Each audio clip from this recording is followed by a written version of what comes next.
During the difficult years of the Depression, racing at the Indianapolis 500 was done by men who had the money to buy or build the cars themselves, and Umbrella Mike Boyle fit the bill. The notorious union leader, gangster associate, and race car enthusiast briefly upended the Indy 500 with ill-gotten money and a talented team. It is history that deserves to be remembered. Michael Joseph Boyle was born on June 11, 1879 in rural Minnesota, one of 11 children born to an Irish immigrant family running a potato farm. By 1895, he joined the International Brotherhood of Electrical Workers to learn the trade, and he qualified as an electrician in 1904 with the Chicago Tunnel Company. He joined the IBEW in Chicago, ultimately becoming the business manager of the Local 134 and a vice president in the union. Chicago at the time was home to some of the most powerful gangs in America, like Al Capone's, which would dominate the city in the 20s, and Roger Toohey's, an Irish gangster who started in bootlegging.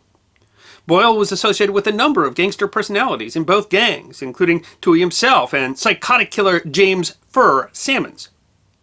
Boyle was a powerful man in his own right. Unions and the mob were intricately linked in Chicago, but Boyle didn't need to call on the mob to send a message. One of his earliest headlines came in 1907, shortly before the National Electrical Exposition in Chicago's Coliseum. As Western Electric Company, union workers were installing new phone lines into the old building. Boyle ordered them to walk out. The exposition was in only a few days, and thousands of dollars of electrical work remained to be done. At first, the electrical company attempted to use their non-union workers to finish the job, but the pickets held fast, thrashing workers who tried to break the line. With the deadline looming, the company executives met with Boyle and acquiesced to an instant wage increase. The union workers finished the job on time, and Boyle made a name for himself. Illinois politics was controlled by thuggish and corrupt politicians like Mayor William Big Bill Thompson and famously corrupt Governor Len Small, and Boyle was knee-deep with all of them. Boyle's nickname supposedly came from how he collected tributes or donations from citizens and businesses looking for his support or just insurance against a strike. Boyle would enter a saloon and leave an open umbrella hanging from the end of the bar. By the end of the night, the umbrella would be full of money, and Boyle could simply close the umbrella up and go home. Years later, Boyle would dispute the story, saying he never remembered collecting money in an umbrella. Numerous other stories reported that he got the name because he carried an umbrella in rain or shine. Once he was asked how he managed to amass a massive fortune on a salary of just $35 a week. He answered, "It was a great thrift." By 1920, the Quad City Times reported that Umbrella Mike is conceded among union leaders to be the most powerful business agent in Chicago and dubbed him the Czar of Chicago labor. In addition to his supposed collection of donations, Boyle used his position to control almost every aspect of electrical work in Chicago and extorted money in a myriad of ways. He forced contractors to pay him to get work done, with one testifying that they paid him $500 to secure the installation of a circuit board. Another testified that Boyle had charged the church $200 as a penalty when they installed electrical equipment without his permission. Yet another said that he paid Boyle $20,000 as strike insurance. His work didn't come without suspicion. As early as 1909, he was indicted on charges of extortion. In 1915, he was indicted with a group of others for restraint of trade related to circuit boards. The nub of the case was that you wouldn't install even a union-made switchboard without Mike's approval. He was convicted for that despite an appeal, and the court called Boyle a blackmailer, a highwayman, a betrayer of labor, and a leech on commerce.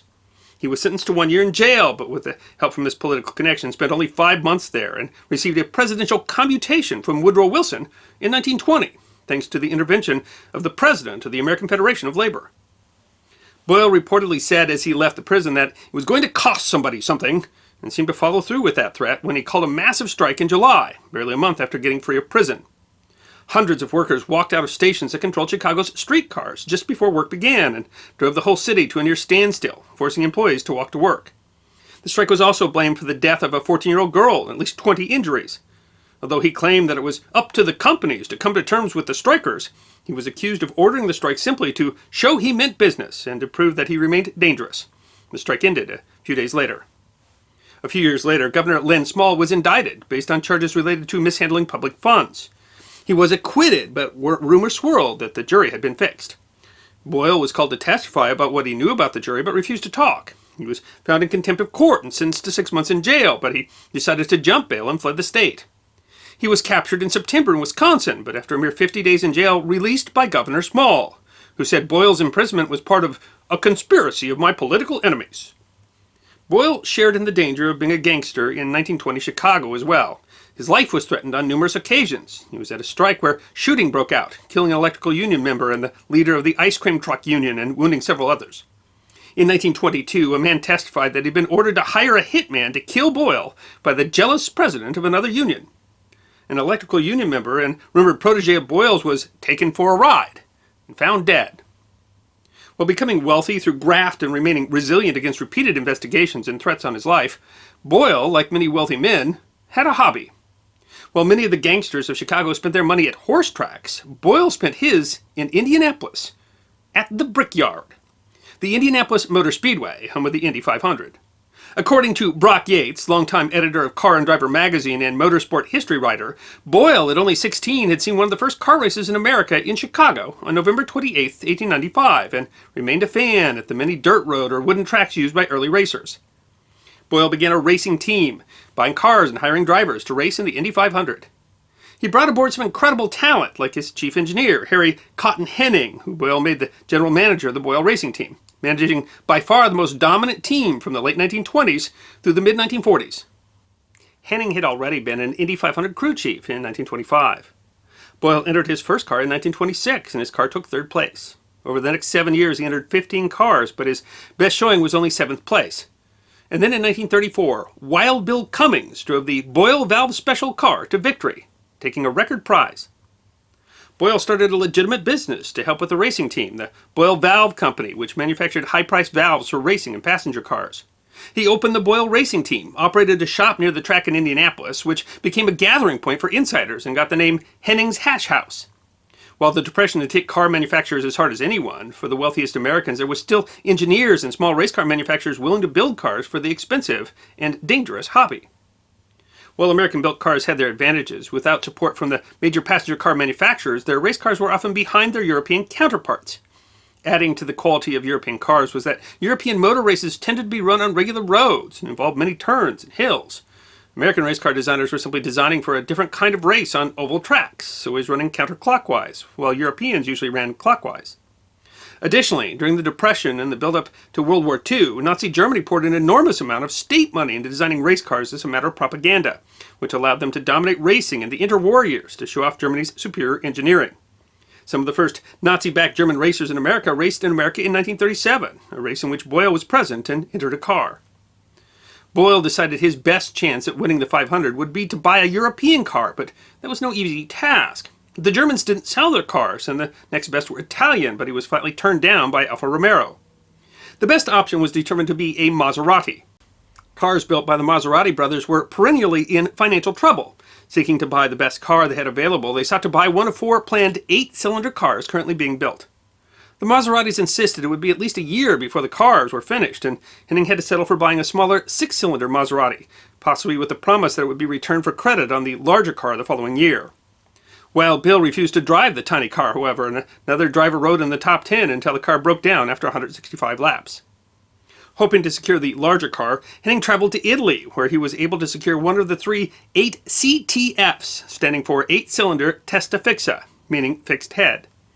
The car, chassis 3032, had been in one race where it got into a wreck. Its 2 sister cars fared poorly as well. One broke down mid-race and the other was disqualified after spectators helped restart it after it stalled. Henning approved, and Boyle bought the car for the princely sum of $15,000. Unfortunately, he would next need a driver. Bill Cummings had died in a car crash in a passenger vehicle in February 1939. The best choice was Wilbur Shaw, a driver born in poverty who had won the Indy 500 in 1937 and finished second in 1938, driving cars he owned both years. According to Shaw, he had become convinced he could win in a European car at the same race where the Germans first appeared, and Boyle had asked, "If I can get you one, will you drive it?" They struck a deal that Shaw would if he approved the car, and in the spring of '39 he found the new Maserati to his liking. Henning still had some headaches to resolve. The car shook on the turns, and he installed wooden stabilizers to cut down on it.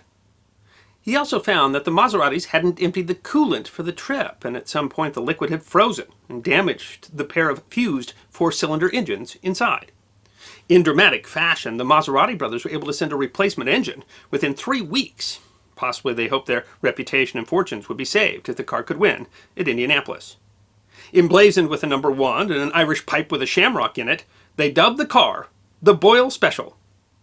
Shaw qualified second and won the race, although Floyd Roberts, the reigning champion, was killed mid-race in a crash. The Boyle Special was the first European-made car to compete seriously at the 500 since the 20s. Shaw drove the car the following year to a second consecutive win after leading for most of the race, although the last 50 laps were driven under caution thanks to rain. Though World War II loomed, Shaw and the Boyle Special planned again on winning the race in May of 1941 to become the first driver to win the race 3 consecutive times. On the morning of the race, a fire broke out that burned down a third of the Brickyard's wooden garages. The race was delayed, but the fire was put out, and only one car was destroyed. Shaw led for 107 laps, but on lap 152, one of the wheel hubs broke and sent his car out of control. The car was damaged, and Shaw was badly injured, ending his racing career for good. Shaw later said that the faulty wheel had been marked with chalk before the race, but that the chalk apparently was washed off while the firemen sprayed the garages with water, leading it to be put on the car. Shaw would later play a key role in saving the Brickyard after the war. Though Boyle and Henning hoped to continue racing in 1942, World War II intervened. The car did appear again in 1946, where it qualified 7th with driver Ted Horn, who finished 3rd. Boyle, however, was done and sold the car that year, probably to Henning, who with new sponsors entered again. Horn took 3rd of the car in 47 and 4th in 48. Horn died in 1948 in a racing accident in another car, and Henning sold the car. Boyle had spent the 30s continuing to be distracted by continual legal problems in Chicago, as well as dealing with union business. In 1937, he had shut off 94,000 streetlights, along with traffic lights in the city's loop, as well as trapping 38 of the 55 bridges in the up position, causing enormous traffic problems. By cutting circuit break power, he was also able to cut the police phone line, paralyzing the city. "It's the city's funeral, not ours," Boyle said, and within 3 hours the dispute was settled. He tried again in 1941, somewhat less effectively, as police kept bridge controllers from raising the bridges. He was criticized in the press for holding one-man or whim strikes, such as a 7-year strike against a hotel that reportedly had prevented him from buying a nearby apartment, although he denied that was the reason. He was indicted again in 1940 for restraint of trade, a charge that was later dropped, and he was accused of holding up the installation of lights at a factory producing material for the war effort. He continued to serve with the IBEW until his death, participating in union politics. In 1946, he broke with his former ally, president of the IBEW Ed Brown, and played a leading role in getting Daniel Tracy, a former president of the union, back into the top seat. He also made a prominent but ineffectual call to reduce the work week to 30 hours. Despite his rough and sometimes violent past, Umbrella Mike died of heart problems peacefully in May 1958, at age 77, in Miami, surrounded by his second wife, 2 daughters, and 7 grandchildren. At probate, his entire estate was remarkably valued at only $19,000, leaving the location of his fortune a mystery.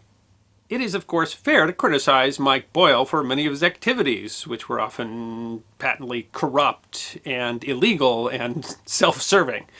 But he certainly left his mark, and not just on Chicago, where Local 134 still exists. Through his patronage of motorsports, he created one of the most successful racing teams of his era. What Brock Yates called the single most successful car ever to run at Indianapolis, or perhaps anywhere in the history of motorsports. In 2019, Maserati, now owned by Fiat, celebrated the 80th anniversary of the Boyle Special's victory in 1939, saying the triumph brought Maserati huge international recognition and bestowed unique prestige on the company. Donald Davidson, the extraordinary retired historian at the Indianapolis Motor Speedway, said that the Boyle Special was, without a doubt, the most successful race car in the history of the track. Whatever else he left behind, Umbrella Mike Boyle left his mark on the Brickyard.